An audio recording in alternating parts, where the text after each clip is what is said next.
Olá, Psicologia e Propósito entrando no ar. Mais uma vez eu quero agradecer a você pela companhia, pelo apoio, por você sempre estar ligado com a gente, seja aqui pela TV, na nossa TV, no canal da Juventude Cristã, seja pelas redes sociais. É bom demais ter a sua companhia e o seu apoio. Hoje eu quero trazer um assunto aqui para a nossa mesa que vai ser assim um marco muito interessante entre a psicologia e o estudo bíblico para as crianças. Não só crianças, que eu digo, mas adolescentes, todas as faixas etárias, mas focando bem nesse público que está iniciando a vida, a gente vai trazer estudo bíblico e o autoconhecimento. Qual a relação desses dois tópicos, assuntos? Para conversar comigo, eu tenho aqui ela que é mestre em geografia, superintendente da Escola Bíblica Dominical, Ana Paula. Seja bem-vinda, tudo bem? Obrigada, muito obrigada, estou feliz de estar aqui. Vai ser um prazer falar sobre esse tema que eu amo bastante. Eu sei que você é mãe há pouco tempo. Sim, Quantos é anos tem o verdade. bebê? O bebê tem 9 meses. Qual o nome? É Benjamin. Benjamin. Então, Benjamin, a gente está alugando a sua mãe um cantinho, mas daqui a pouco ela volta. Isso aí, se Deus Né? Eu quiser. pensei que eu ia conhecê-lo hoje Não, aqui. Eu acho conheço que ele ia já, fazer barulho, ele ia fazer conheço barulho. já seu esposo, que esteve aqui, né, que é o psicólogo Wallace. Aí hoje veio a Ana Paula, que é mestre em geografia, que tem uma pós em tecnologia de aprendizado. Isso. E tem tudo a ver com o que você já realiza na Escola Bíblica Exatamente. Dominical, nessa superintendência. Exatamente. Né? Como é que é a função, como é que é a atividade de ser uma superintendente da EBD? Aí eu fiquei, agora é uma curiosidade minha. Ser superintendente é uma coisa assim que me levou para um outro nível de experiência no ensino, né? Eu dou aula na EBD já tem 15 anos, mais ou menos, eu comecei bem novinha. E aí tenho a experiência de dar aula na escola também, tenho a experiência de dar aula na EBD, mas gerir uma equipe, ser superintendente é como você gerir uma equipe, né, de professores. Então você precisa ali trabalhar uma visão com os professores, você precisa ter um cronograma anual, né? É claro que os professores eles têm a liberdade de trabalhar nas suas classes com os temas, enfim, com a didática que eles acharem mais interessante, mas essa visão do todo também é muito boa. Então, assim, a gente propõe projetos, propõe dinâmicas, propõe práticas pedagógicas em datas específicas. Por exemplo, eu proponho lá na igreja alguns dias, hoje é o dia da gamificação, então todo mundo vai ter que criar um jogo sobre o tema da aula e aquilo traz uma mobilização ali diferente. Então, assim, a superintendência ela tem essa visão de integrar, de trazer algo para juntar as classes que estão trabalhando ali separadas. Né? Então, é uma visão muito de gestão ali do corpo docente e também dos alunos. A gente também avalia, vê como é que está indo, se precisa fazer algum ajuste com os professores, se os alunos estão recebendo bem. Então, é uma função, assim, eu diria, de gestão mesmo. Imagina que você tem uma escola e o superintendente é o diretor dessa escola. Entendi. Então, ele precisa estar atento aí em toda essa logística. Bacana. É interessante porque dar aulas na escola bíblica, e aí, assim, cada igreja tem um nome, né?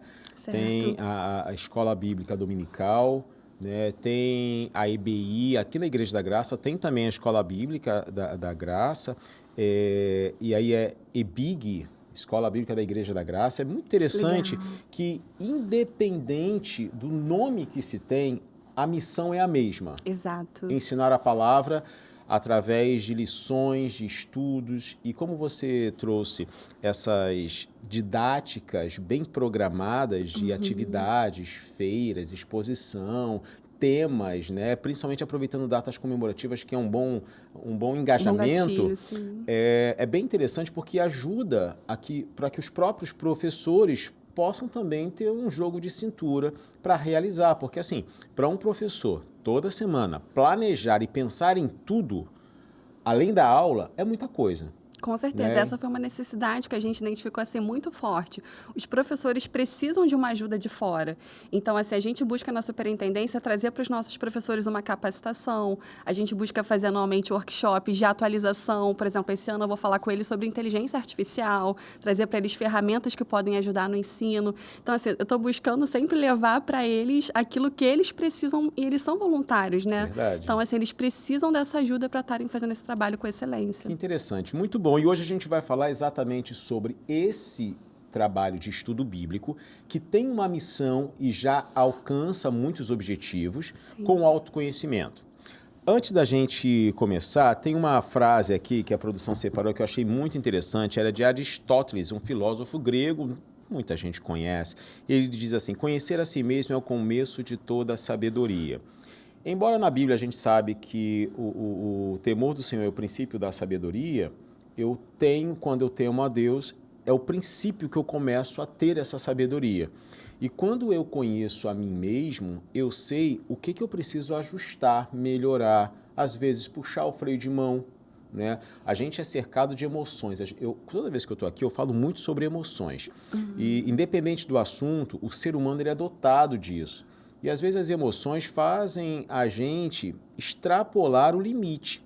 Não que elas sejam ruins, mas elas, às vezes, vivem desreguladas.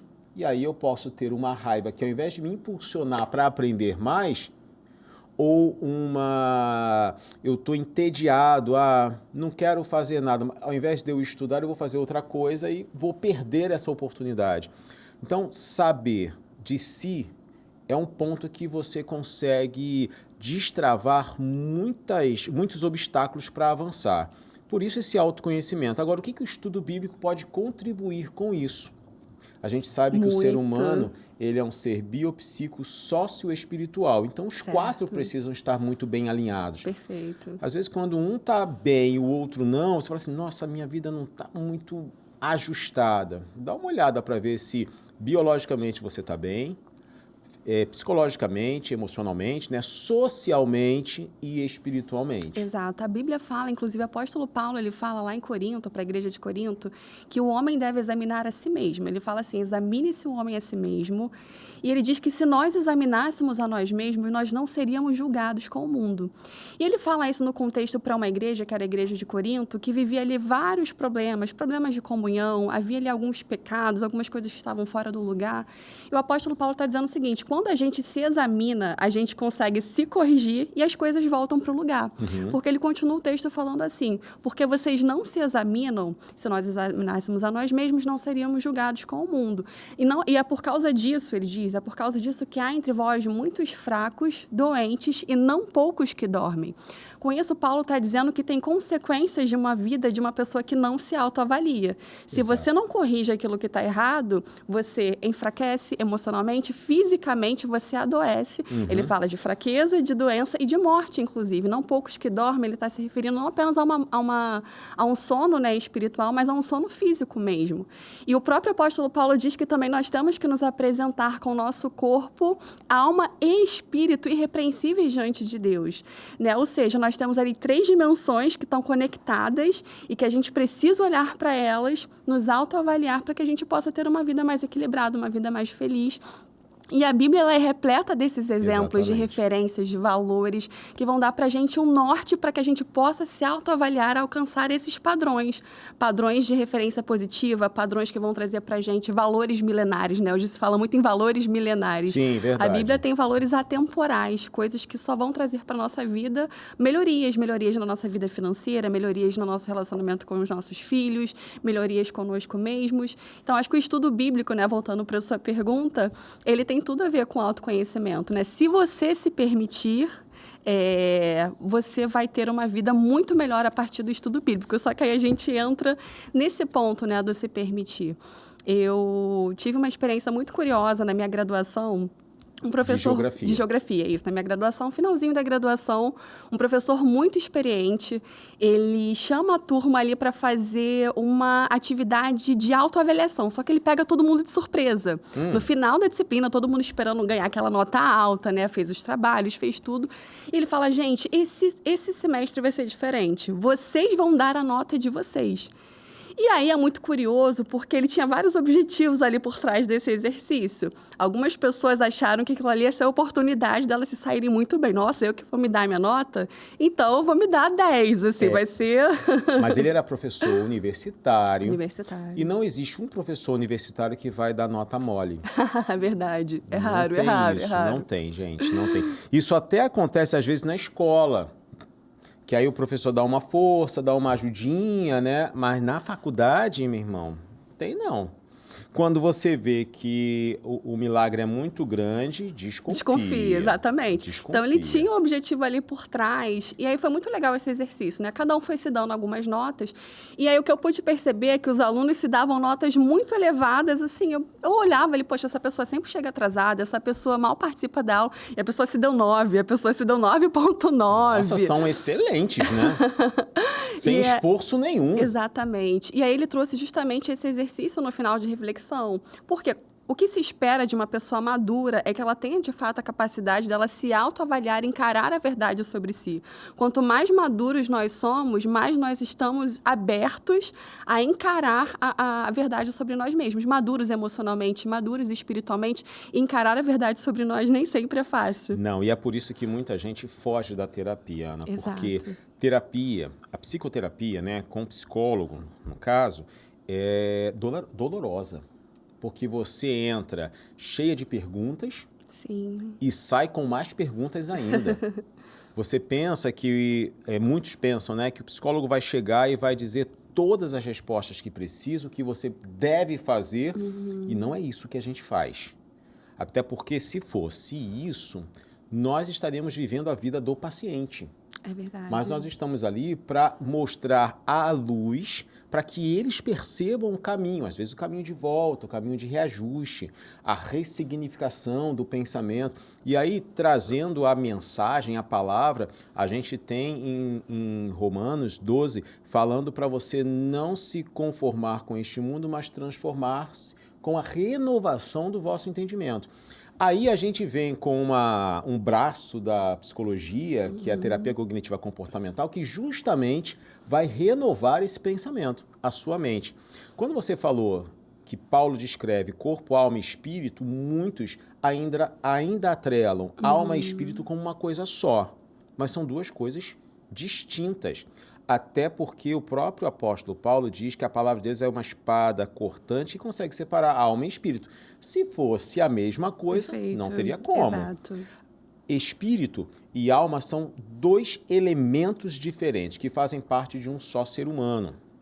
Mas a alma a gente reconhece como a nossa cognição, como os sentimentos que a gente tem, como as decisões que a gente toma, nosso raciocínio.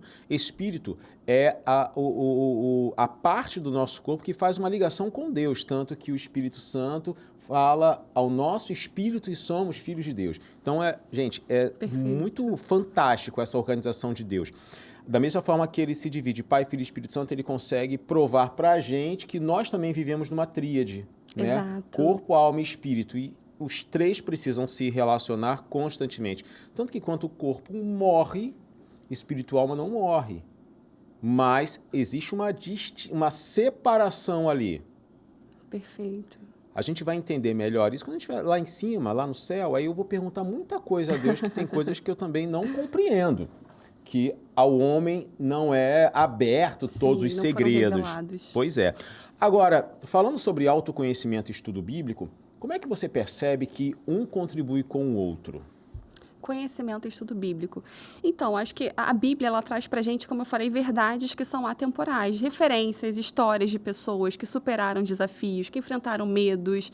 A Bíblia é muito interessante porque ela é um livro de início, meio e fim. Então, assim, por mais que você tenha referências hoje ao seu redor, você está vivendo junto com essas pessoas. Na Bíblia, você vê histórias que tiveram começo, pessoas que esperaram, pessoas que lutaram por anos. A gente tem, por exemplo, no início da Bíblia, a história de Abraão, que lutou, que acreditou contra a esperança. A Bíblia diz que ele é o pai da fé, porque ele creu contra tudo estava contra ele. Como que um homem de 99 anos vai ser pai de um filho? O problema é que, eu chamo de problema, gente, porque é o seguinte, o tempo de espera foi de 30 anos. Exato.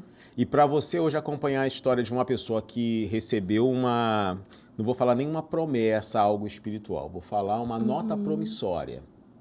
Olha, você vai compensar esse cheque daqui a 30 anos. O camarada vai passar por luta, ele vai vender o cheque, ele vai passar o cheque para alguém, para pegar o dinheiro. Ele não vai ficar com o cheque na mão tendo necessidade. Ele vai guardar aquilo ali, ele vai desfazer daquilo porque ele precisa do dinheiro. Abraão recebeu praticamente um cheque da paternidade e esperou 30 anos. Aí quando você ler a história de Abraão na Bíblia, você vê como foram esses 30 anos. né? Você consegue acompanhar esse caminho. Você vê os conflitos dele, tentaram dar uma solução, Sara tenta ali pegar, é a serva. Foi uma furada que a Sara fez. Exato, uma furada, né? Até porque hoje a gente tem uma guerra entre Israel e Palestina que começou lá atrás, com Israel e Ismael. Exatamente. Gente, uma decisão errada. Uma decisão errada está tendo resultados reverberando até hoje pra gente. Aí você percebe que quando você consegue fazer esse estudo da Bíblia, primeiro você pode se reconhecer em cima daquelas pessoas, né? Exato. Será que a gente consegue se igualar a Abraão? É complicado. Não é? É complexo, mas eu acho que a Bíblia traz pra gente, assim, essas histórias, essas referências. Só que, como eu falei, as pessoas precisam estar abertas, né? Estar abertas para se ver. Falando de autoconhecimento, acho que é muito importante a gente falar sobre distorções, né? Não adianta eu tentar falar para você, olha, você precisa mudar isso, Anderson, isso está errado. Se você não acha que você precisa mudar isso, você não vai mudar isso, porque você não se autoavalia dessa forma. Então, como eu falei, a gente precisa buscar, o ensino bíblico, ele abre caminhos para transformar uma vida. Quando a pessoa está aberta para a verdade da palavra de Deus, que é uma verdade poderosa, milenar, atemporal, inclusive para quem não é cristão. Inclusive, se uma pessoa que não é cristã, ela pegar a Bíblia e ela decidir seguir exatamente esses valores, essas ordenanças, eu desafio essa pessoa a me falar se a vida dela não mudou. Então, com certeza vai mudar. Era sobre isso que eu queria agora mergulhar junto com você. A Bíblia, ela pode ser um objeto de leitura extremamente espiritual. A pessoa pode pegar e ver apenas como é algo religioso.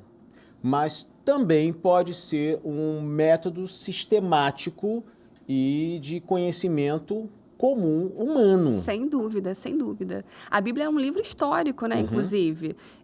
Tem um filme muito interessante que se chama Em Defesa de Cristo. Não sei se você já teve a oportunidade. Já vi. Então você sabe a história. Mas 2 vezes. É maravilhosa, porque é um homem que ele estava decidido, um jornalista, inclusive, decidido a desmascarar a mentira do evangelho. Inclusive, ele não é uma história baseada em fatos reais, e ele não é a primeira pessoa que passou por isso, que tentou comprovar que a Bíblia era mentira, e no final de contas ele se converteu, porque ele viu que aquela verdade era inabalável, né? A Bíblia, ela é um livro histórico. Inclusive, existem mais fontes históricas dos textos bíblicos do que toda a filosofia hoje está pautada em Aristóteles, Platão. Se a gente for considerar que a Bíblia é uma mentira, então toda a filosofia e toda a história que a gente está baseada é uma mentira, porque a gente não tem tantas provas históricas como da Bíblia. Então, se eu não sou cristão, mas estou lidando ali com a Bíblia, pelo menos eu tenho que considerá-la um livro histórico. Um livro histórico. No mínimo. No mínimo. Que tem verdades ali importantes, que tem lições, que tem histórias comprovadamente, que tem um contexto arqueológico, geográfico comprovado. E tem uma sabedoria. Que, por ser um livro histórico, se fosse um livro histórico de balela, se fosse um livro... Não estou falando do livro religioso, da Bíblia com viés religioso, de fé, não. Um livro de histórias, que conta a história de vários reis, de várias personagens, personalidades. Se tivesse alguma mentira, esse livro já teria sido invalidado. Certamente. Porque há séculos ele sobrevive, ele foi traduzido para várias línguas. Exatamente. Pessoas hoje em países que são proibidos leem a Bíblia escondido porque aquele livro é uma verdade e não é um livro de historinha assim que não surte efeito. Se não surtisse efeito, não teria, como você falou, as traduções, não teria tanta gente utilizando a Bíblia para poder ensinar. Mas tem muita gente na internet que usa a Bíblia para fazer um monte de atrocidades. Gente, aí vai da pessoa que pega aquele conhecimento e atropela, coloca o orgulho por cima, os seus próprios interesses por cima. Eu estou falando da Bíblia em si, que você pode pegar na sua casa, pode baixar na internet. Você pode comprar de forma muito barata, porque é um livro que você consegue até de forma muito acessível para qualquer pessoa. Não quero gastar dinheiro. Baixa o aplicativo que é gratuito no celular e você lê a Bíblia. A questão é que tem pessoas que podem usar vou dar um exemplo assim bem brusco. A polícia, ela pega a arma para defender a sociedade. O bandido pega a mesma arma para acabar com a sociedade. A pessoa tem pessoas que vão pegar a Bíblia para usar a Bíblia para distorcer o que a Bíblia fala. E tem pessoas que vão pegar a Bíblia e vão falar do que a palavra de Deus realmente revela. A gente tem que saber escolher quem a gente vai ouvir.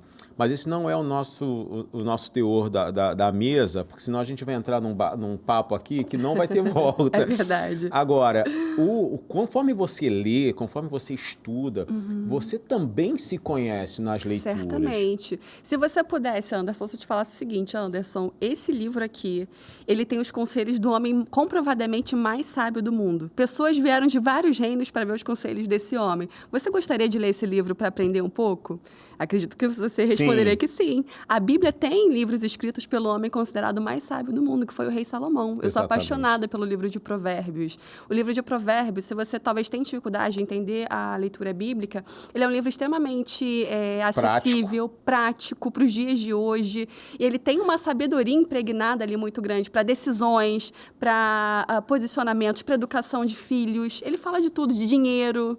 Gente, o livro de Provérbios, eu acho ele muito à frente do tempo. Muito à frente. Eu não sei como é que as pessoas consideram a Bíblia como um livro que precisa ser renovado, reescrito, porque é ultrapassado. Então, nunca lê pelo menos o livro de Provérbios, para pontuar questões ali que geram crises, mortes hoje em dia por não cumprir aquele ditado. Exatamente. E aí quando você lê e você entende, você acaba percebendo e fazendo uma autoanálise, né, do como você reage quando você ler alguma. Aí eu vou trazer um dos mandamentos, né, lá de Êxodo, e depois teve não de forma pejorativa, mas a simplificação, quando Jesus fala dos 2 maiores mandamentos, na verdade, ele não simplificou, ele agrupou os 2, que ficou tão complexo quanto os 10. Exato. Tá? Porque amar a Deus sobre todas as coisas, toda a tua alma, tuas forças, gente... Não é simples. Não, né? É mais complexo ainda porque você precisa interpretar e entender cada um desses tópicos. Mas a Bíblia fala lá que para você não cobiçar a mulher do teu próximo. E aí, quando você lê aquilo, você consegue fazer uma leitura de você se você cobiça ou não. Exatamente. Se você é cobiçoso ou não. Assim como o exame de sangue, né? Você tem ali, quando você faz o exame de sangue, tem os termos de referência, de tanto até tanto é aceitável. Vamos colocar que a Bíblia, ela permite pra gente essa autoavaliação. A partir dos critérios que ela coloca para você ter uma vida feliz, você consegue ver, olha, isso aqui eu sigo, isso aqui eu não sigo, isso aqui eu tenho uma fraqueza, eu tenho uma dificuldade. Né? Tem um professor que me marcou muito na minha formação de ensinar as pessoas, sobre ser didático, que ele falava o seguinte: quando você for começar uma aula, coloca os objetivos no quadro. Porque é uma forma muito simples dos alunos visualizarem o que eles precisam alcançar e, no final da aula, eles se autoavaliarem. Será que eu alcancei aquele objetivo? Será que eu sou capaz de identificar tal coisa, de analisar tal coisa, de criar tal coisa a partir disso? Então, esse exercício de autoavaliação, ele é muito poderoso quando você consegue fazer. Porque, por mais, como eu falei, que pessoas de fora venham te falar, você tem que fazer isso, você tem que fazer aquilo. Quando você consegue fazer isso de uma forma clara e a partir de princípios sábios, verdadeiros, profundos, que é o que a palavra tem, a sua vida ela só vai melhorar. Então, a Bíblia ela dá pra gente assim, esses nortes, né? esses parâmetros, né? Para que a gente possa fazer uma autoavaliação. Agora, essas narrativas bíblicas, elas refletem os conflitos de hoje em dia? Com certeza. Assim, a Bíblia ela começa, por exemplo, uma história muito caótica, né? Falando de Caim e Abel, um conflito ali movido por inveja, né? Hoje a gente vê, como você mesmo falou, Jesus ele resume a lei em 2 grandes mandamentos, né? Amar a Deus e amar ao próximo. Se a gente for olhar hoje, a maioria dos problemas do mundo, elas são relacionados a relacionamentos.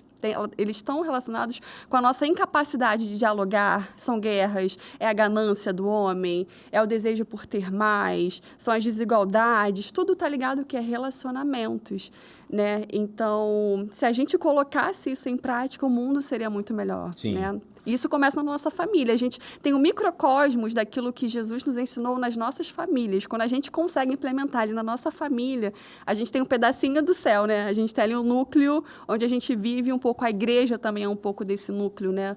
O onde que não é muito prática. fácil implementar isso dentro da família, porque, biblicamente, a gente tem a Caim e Abel, Exato. que foram opostos. Exato. de um exterminar o outro, sendo o primeiro homicídio O primeiro homicídio da da Bíblia. história. E aí você percebe que, como é que pode um irmão matou o outro? Quando eu li no início, eu era adolescente ainda, eu soube disso, eu fiquei muito abismado. Eu já tinha uma irmã, eu falei assim, gente, como é que pode?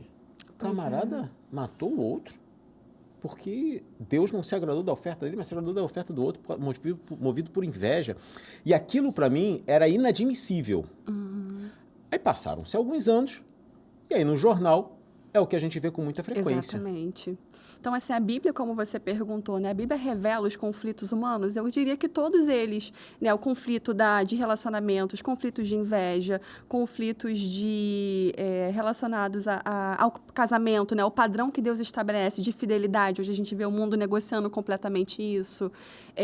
A gente vê o conflito de um pai estéril que sonhava em ter um filho. A gente vê o conflito de alguém que queria melhorar na vida, que tinha sonhos como José e foi colocado numa prisão e foi vendido pelos seus irmãos. Nossa, olha que conflito, né? A Bíblia, então, a Bíblia ela traz conflitos de todos os tipos. E depois José vai e perdoa todo mundo. Exatamente. Não sei se eu tenho essa maturidade toda ainda não, mas enfim. Olha, a gente hoje conversa sobre estudo bíblico e autoconhecimento. Eu tenho me deparado com alguns casos, Ana, de falta de conhecimento, de autoconhecimento.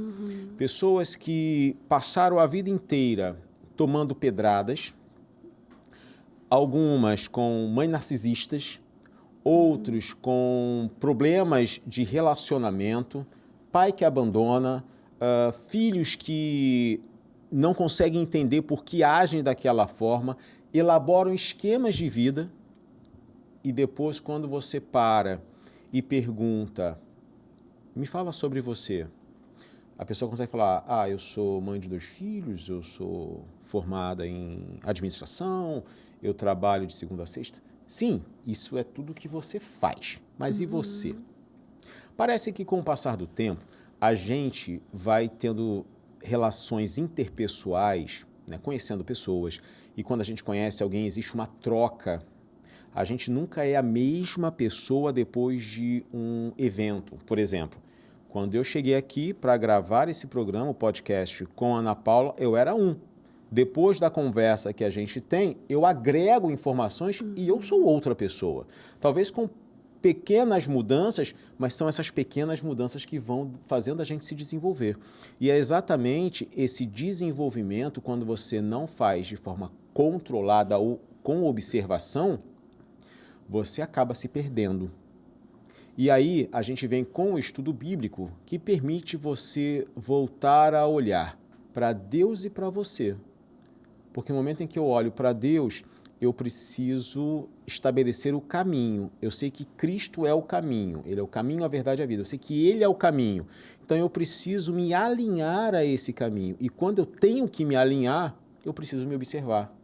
Exato. A gente ficou no bloco passado com uma pergunta no ar, que é se permitir se conhecer, mudar, aprender. Por que é tão difícil hoje das pessoas se permitirem mudar pela palavra, pelo conhecimento, pelo estudo bíblico? Olha, se eu fosse responder essa pergunta puramente por um viés bíblico, tem um texto que eu acho que ele traduz muito assim, a realidade que a gente vive hoje, que é o próprio apóstolo Paulo, né, que eu já citei várias vezes aqui, quando ele fala para Timóteo que os últimos tempos seriam tempos trabalhosos. E ele diz que as pessoas, ele descreve um perfil de pessoas dos últimos tempos. Ele diz que nos últimos tempos as pessoas seriam amantes de si mesmos, e que as pessoas teriam comichões nos ouvidos e que elas amontoariam para si mestres segundo seus desejos. Então ele está descrevendo... Isso descreve a gente. Isso descreve. Quando eu digo a gente, não é só a gente, tipo, descreve a sociedade hoje em dia. É a nossa sociedade. A nossa sociedade ela é extremamente hedonista, é uma sociedade que coloca o prazer no centro de todas as coisas. Tudo vale por conta do seu prazer, tudo vale se o seu coração mandar. Se isso me faz feliz, né? Então, o importante é ser feliz, é o que estão falando hoje em dia. Exatamente. Então, o apóstolo Paulo está falando justamente sobre esse público. E esse público, quando ele recebe uma verdade que confronta aquilo que ele gostaria de fazer, que ele tem vontade de fazer, ele faz o quê? Ele rejeita essa mensagem. Não, isso não é para mim, eu não quero isso. Então, acredito que hoje, porque muitas pessoas têm dificuldade, talvez, de viver um autoconhecimento maior através da Bíblia? Porque criam uma barreira daquilo que elas não querem mexer, daquilo que elas não querem mudar. Porque eles trazem algum prazer, porque está melhor assim, porque é mais cômodo assim. A Bíblia ela é um livro que mexe com tudo, com toda a nossa estrutura, né? Com os nossos pensamentos, com as nossas emoções. E ela é um livro libertador. Aqueles que se permitem, de fato, viver essa verdade têm uma vida completamente transformada. Então, acho que essa é uma das razões, esse perfil de sociedade, né, que a gente tem, hedonista. É porque eu percebo que a sociedade hoje, quando se refere a Deus, eles me faz lembrar do momento em que o apóstolo fala ao Deus desconhecido. Então é o Deus desconhecido, então vou pegá-lo para mim. E a sociedade hoje faz ao Deus personalizado. Não, esse Deus aí, ele diz que eu não posso fazer isso.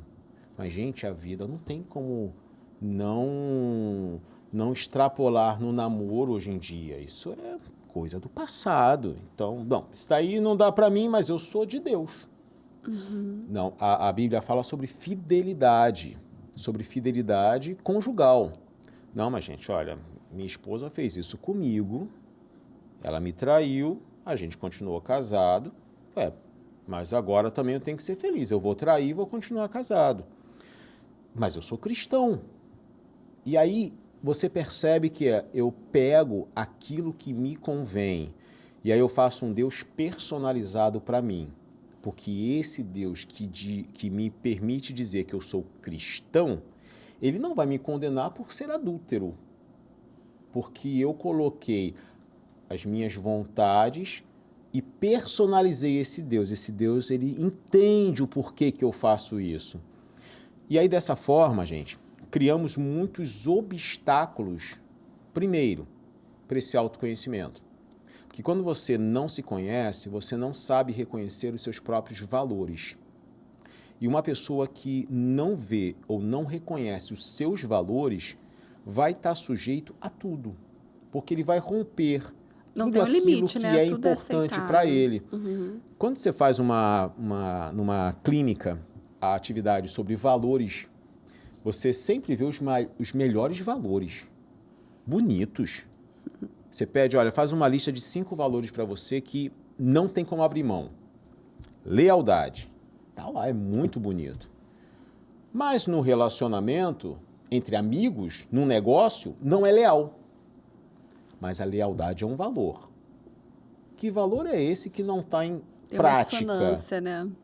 E aí você percebe que a pessoa, se ela tem realmente esse valor de lealdade, mas na amizade ela não é leal, ela se faz mal por si só.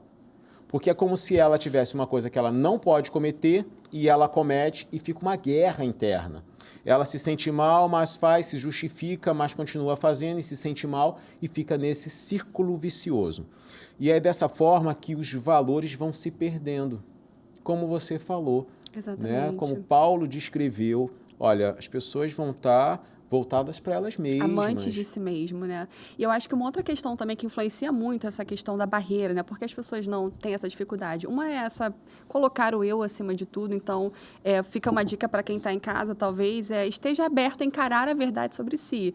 É você olhar e é isso, eu preciso mudar isso. Se você não reconhecer isso, o avanço ele nunca vem. Então, primeiro passo é encare a verdade sobre si. Sou mentiroso, sou invejoso, sou preguiçoso, preciso ter mais disciplina, sou indisciplinado, o que eu preciso encarar sobre mim? É que isso dói, minha Dói. Isso é doloroso. Dói, mas é transformador se você decide, né, se posicionar de fato para não ficar nesse círculo vicioso, né?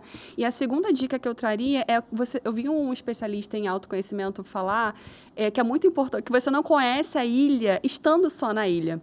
Você precisa sair da ilha para você ver a ilha como um todo. Isso é muito interessante. Nós, muitas vezes, temos uma visão limitada de nós E a visão de quem está ao nosso entorno contribui muito. Talvez a visão do meu esposo, a visão dos meus filhos, a visão do meu líder, né? Às vezes eu estou achando que eu estou fazendo algo, mas assim, quem está olhando de fora está vendo que as coisas estão indo por outro caminho, que eu estou distorcendo, na verdade, aquilo que eu acho. Então, esse olhar é muito importante. E tem uma coisa muito interessante, aí não é da psicologia, mas voltando bem na história, né, foi uma teoria elaborada por Freud, que foi o pai da psicologia, né, que começou a estudar o inconsciente, e aí ficou definido como psicanálise, né, o trabalho dele.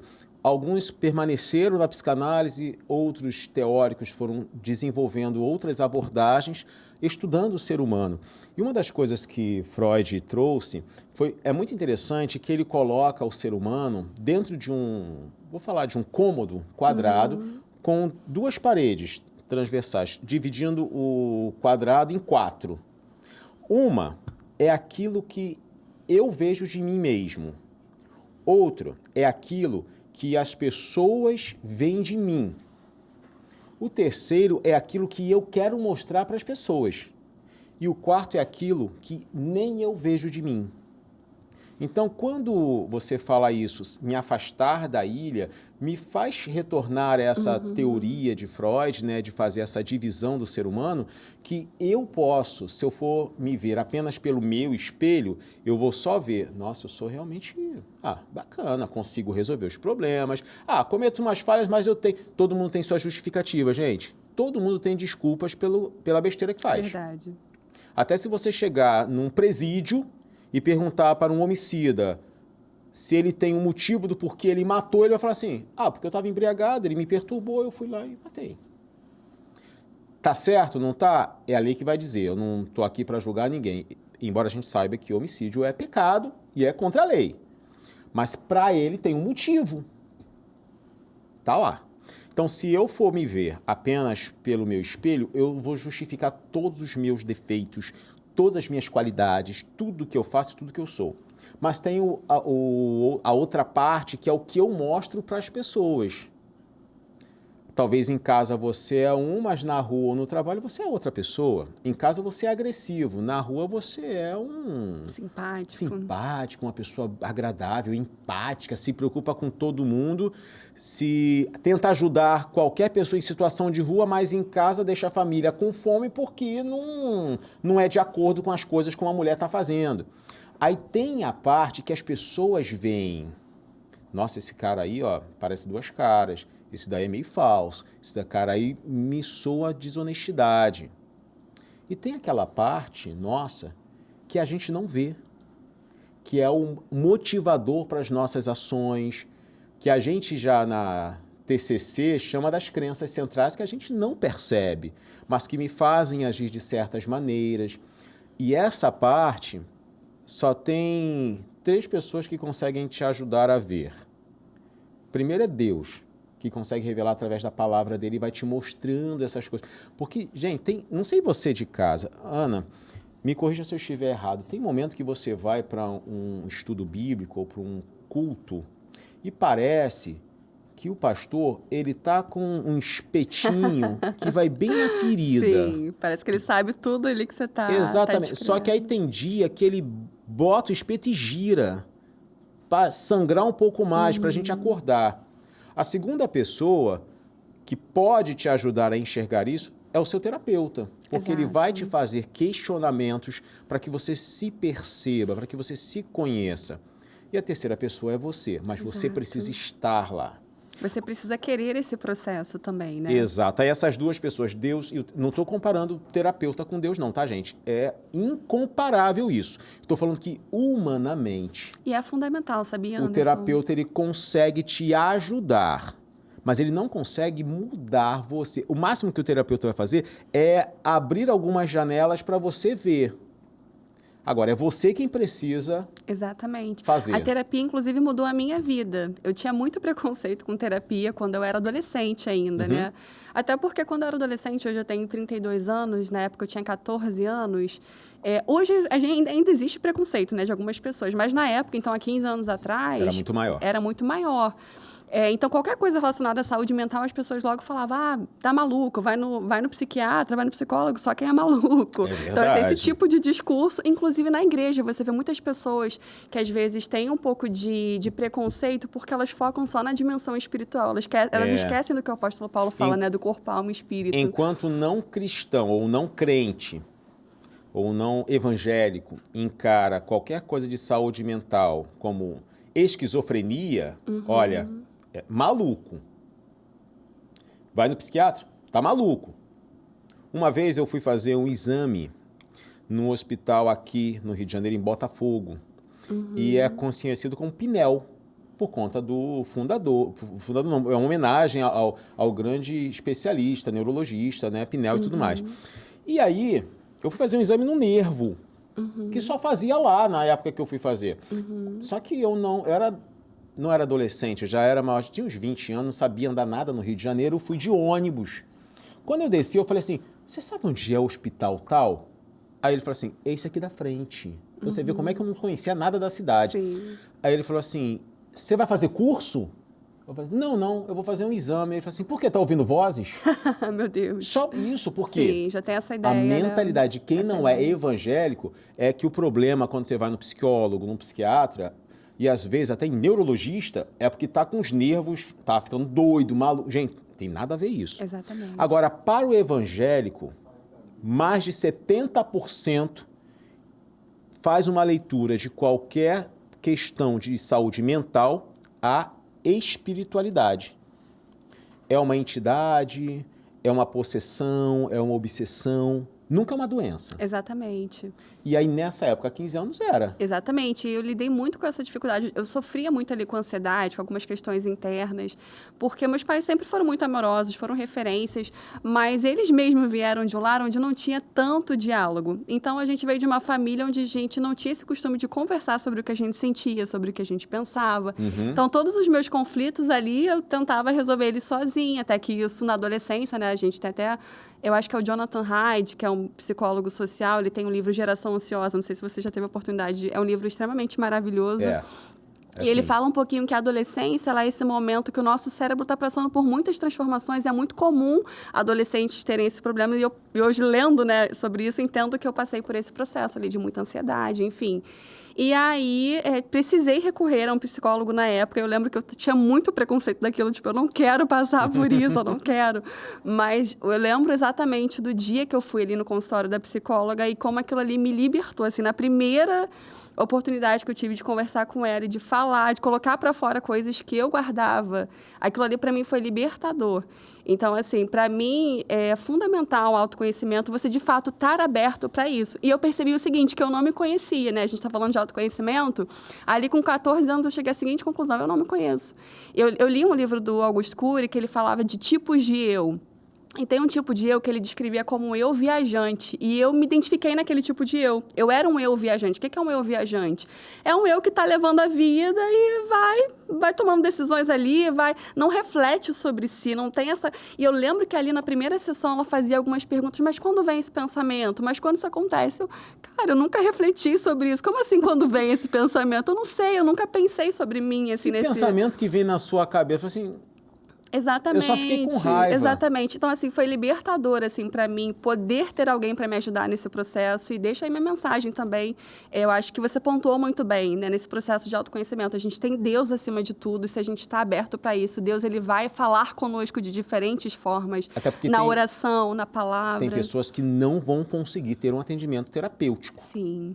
Às vezes está num lugar que não tem. É verdade. É um custo que não consegue pagar no momento. E, gente, da mesma forma que Deus, ele surpreende na saúde física, na saúde mental também. Sim. Hoje, graças a ele, a gente tem médicos para atender a saúde física, uma ciência e tecnologia muito avançada que ajuda muito a gente. E na saúde mental, da mesma forma. Então, ele está ali para tudo. A gente não pode... não tem como a gente limitar Deus, a não ser a nossa fé, né? A gente não consegue falar, não, Deus ele é para isso, mas não é para isso aqui, não. Deus é para tudo. Não dá para a gente pegar a psicologia e colocar no mesmo patamar de Deus. Não é justo, nem com Deus, nem com a psicologia. A psicologia não é tão aqui em cima, não. E também não tem como pegar Deus e trazer para o nível da psicologia. A psicologia é uma ciência. Da mesma forma que cardiologia é uma ciência, pediatria é uma ciência, é uma área da ciência, psicologia é uma ciência. Que Deus deu conhecimento, né, aos homens para poder... Exatamente. Deus está aqui, gente. Deus é Deus. Agora, existem ferramentas e estratégias que Deus dá aos homens para que a gente possa se ajudar também. Inclusive, tem um sermão, né, falando indo pro lado agora de Deus, né? Falei da psicoterapia, que eu acho que assim é transformador para quem tem esse preconceito, né? Queria compartilhar esse testemunho. E falando de Deus, a oração foi algo também que me ajudou muito a lidar com ansiedades, com questões, pensamentos, com aquilo que eu sentia. E isso, assim, me fez evoluir muito. Tem um sermão do Charles Spurgeon, que ele está disponível no YouTube, inclusive, quem quiser pesquisar depois, se chama assim, Oração, um remédio para ansiedade. E aí as pessoas narram esse sermão dele, onde ele fala do poder da oração para você lidar com a ansiedade. E a oração, a Bíblia fala o seguinte, que a gente tem que fazer conhecido diante de Deus todas as nossas petições e lançar sobre Ele, porque Ele tem cuidado de nós. Jesus fala que a gente não tem que andar ansioso por coisa alguma, mas fazer conhecido diante dEle. Pedro fala que a gente tem que lançar diante dEle a nossa ansiedade. E ali com aquele sermão do Charles Spurgeon, eu entendi que eu posso recorrer a Deus a qualquer momento. Antes eu me sentia chata, poxa, toda hora falando com Deus, toda hora. Deus deve estar de saco cheio de mim. Só que é legal que o Charles Spurgeon, ele fala assim, não, você não tem nada que seja tão simples ou tão complexo para Deus. Então, assim, não tem como a gente medir, eu quero orar porque eu preciso de uma coisa pequena. Cara, tudo é pequeno para Deus porque Ele é muito grande. Então, assim, o que é difícil para Ele, né? Exatamente. Então, assim, fala para Ele, fala da coisa mais simples, fala da coisa mais complexa, fala o tempo todo se for necessário. Então, assim, isso me fez entender que tem um caminho de oração aberto para mim. Tem alguém que eu posso recorrer, tem alguém que eu posso jogar as minhas ansiedades no momento que elas aparecem continuamente. E a oração, ela tem esse poder terapêutico, né? Inclusive, alguns estudos científicos vão comprovar que pessoas que passaram pela Covid, por exemplo, eu estava lendo uns estudos pessoas que tinham fé, que oravam, que tinham a leitura bíblica, passaram de uma maneira mais forte pela pandemia. Então, assim, a oração é uma coisa muito poderosa, né? Para quem não pode ter a terapia, ore, coloque diante de Deus. Cientificamente, existem pesquisas que pontuam biologicamente o efeito da oração. Até a posição que você costuma orar, que é muito ensinado, né? Você curva a cabeça, você fecha os olhos, você se ajoelha, então você inclina o seu corpo para frente. Gente, isso é biológico, tá? E aí você percebe como é que as coisas funcionam de forma muito fluida da maneira como Deus nos cria e nos projeta. Porque no momento em que você curva a cabeça, fecha os olhos, primeiro que a sua atenção fica mais focada para você. Você não se distrai com mais nada. Aí você tira a atenção daquele problema e traz para um lugar que é escuridão nos olhos. Você não consegue mais ver fisicamente as coisas. Seus olhos estão fechados. O seu inclinar da cabeça faz uma pulsão, a sua corrente sanguínea vai conduzir mais sangue para essa região aqui, que é o córtex pré-frontal, que é justamente a área do seu cérebro que você toma decisões, que você raciocina, e aí a coisa começa a ficar um pouco mais clara. Você nem orou ainda, você só se posicionou. Biologicamente, o corpo já é feito para isso. E aí, quando você faz uma ligação, né, de espírito com espírito, seu espírito com o espírito de Deus, sei que esse é um tópico bem espiritual, porém,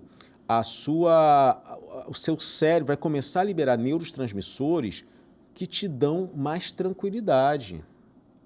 Além de toda essa questão biológica no cérebro, né, no córtex pré-frontal, as suas consequências físicas, elas vão por aquele momento. Até porque você está falando com alguém que você tem a certeza que é maior e mais poderoso que você, que pode te entender e te ajudar. Automaticamente a sua atenção tende a diminuir. E eu não estou falando nem de fé. Eu estou falando biologicamente. Eu estou falando de ciência. Cognitivamente. Se cognitivamente isso pode dar um resultado, quando você alinha a fé, a questão espiritual, aí é um processo muito mais amplo, muito mais intenso. Agora, isso precisa ser praticado. Não adianta só sabermos e não praticarmos. Aí a gente volta no início do nosso programa, que é o se permitir. Exato. Ao invés de se queixar, é você ir clamar. Porque quando você se queixa, aí eu vou para uma outra linha da psicologia, que quando você traz os questionamentos, as queixas, você fala para o seu próprio cérebro os problemas. E aí a gente vai para o viés de confirmação, que é, eu sempre vou buscar tudo que reforça aquilo que eu estou pensando, aquilo que eu acredito. Ah, eu estou com uma crise financeira. Caramba, olha como é que as coisas estão, cara, realmente está ruim. Olha o que vai acontecer, realmente está ruim. E no trabalho o dinheiro já não está dando mais conta, isso realmente está ruim. Você vai piorando a situação. Então, é uma mudança de rotina, é uma mudança de atitude. Agora, eu preciso refletir tudo isso de forma muito aberta para o meu dia a dia. Então, eu leio e eu preciso trazer isso para o meu dia a dia. Não é fazer aquela interpretação do seu jeito. Uma vez eu cheguei para minha endocrinologista, era semana de Páscoa, e eu falei assim, doutora, eu comi um ovo de Páscoa inteiro, porque a Bíblia fala que eu posso todas as coisas naquele que me fortalece. Ela era cristã também, ela falou assim para mim, e você não pode interpretar a Bíblia do seu jeito. Senão... Exato. Não, tem inclusive uma fala que a gente diz que texto sem contexto é pretexto para heresia, né?